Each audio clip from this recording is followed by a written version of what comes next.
Gracias por seguir conectados a la señal de BTV. Nosotros seguimos revisando información en distintos portales y redes sociales para compartirla con ustedes. Y hacemos entonces ahora contacto con Esteban Gervasi, que en su cuenta de X dice: si el presidente Donald Trump y su equipo siguen sosteniendo el régimen de Delcy Rodríguez en Miraflores, se avecina una explosión social, política y económica masiva.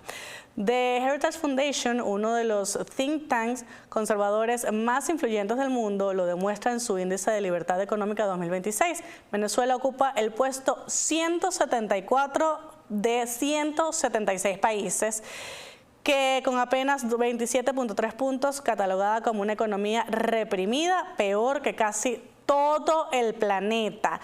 Gervasi afirma que Trump debe acelerar la transición en Venezuela y apartar a quienes, según él, lo asesoran mal. Parte de lo que se publica en la red social X. También en otra información, Gabriel Bastidas dice lo siguiente: el alto comisionado de Derechos Humanos de la ONU, Volker Turk, plantea 5 casos para que Venezuela recupere el camino democrático. Cambie de tema.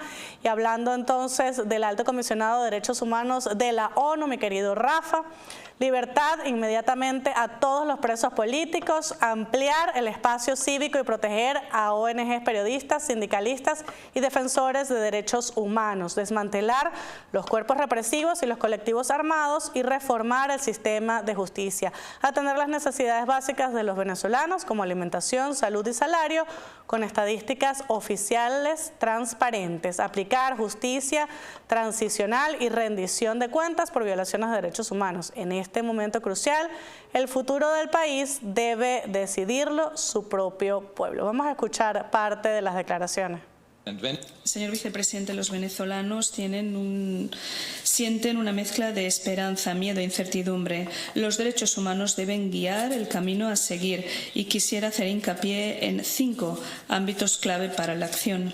Primero, las autoridades tienen que poner en libertad a todos aquellos que siguen detenidos arbitrariamente, de forma inmediata y sin condiciones. Segundo, proteger y ampliar el espacio cívico. Esto es esencial para reparar el tejido social y para fortalecer los procesos democráticos. Insto a las autoridades a que permitan que la sociedad civil trabaje libremente, que garantice su participación en asuntos públicos y se proteja a ONGs, periodistas, sindicalistas y defensores de derechos humanos frente a cualquier amenaza o ataque.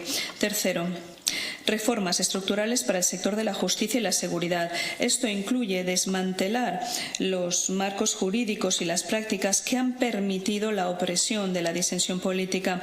Esas reformas son clave para garantizar acceso a la justicia y para volver a crear confianza en las instituciones. El Gobierno también tiene que desarmar y disolver grupos de civiles armados que han intimidado y han controlado a las personas. En cuarto lugar, es necesario garantizar y ampliar el acceso a los alimentos, la atención sanitaria, el trabajo y servicios básicos. Exhorto a las autoridades a que garanticen sueldos adecuados, pensiones y otras medidas de seguridad social para abarcar las necesidades básicas, y que renueven su compromiso con respecto a los derechos laborales. También tienen que hacer gala de más transparencia con estadísticas oficiales sobre el mercado laboral, seguridad alimentaria, acceso a la salud y a la educación. Esto es esencial para crear confianza.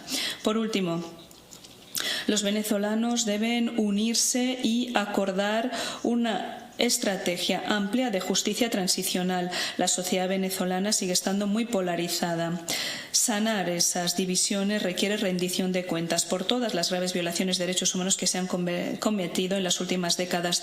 Esto, a su vez, requiere que se preserven las pruebas, aunque estén cerrados los centros de detención. Otras medidas importantes incluyen la reforma institucional, reparación, establecer la verdad.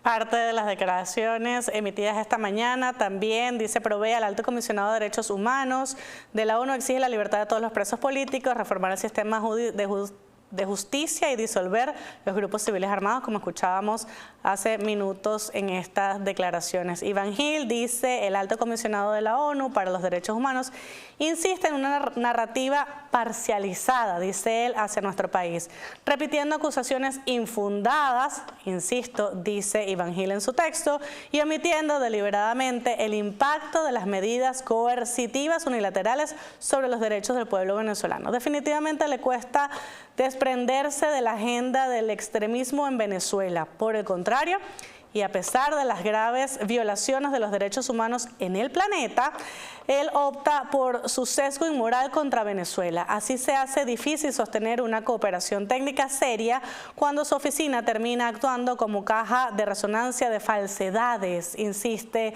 Ivan Gil. En Venezuela, el camino de la paz y la convivencia, quienes quieran contribuir con respeto serán bienvenidos. Y por supuesto, frente a estas declaraciones, Gabriel Bastida publica: ya no pueden acusar a Volker Turk de ser un agente de USA, pues precisamente Delcy Rodríguez lo es. Ahora dicen que es agente del extremismo de Venezuela.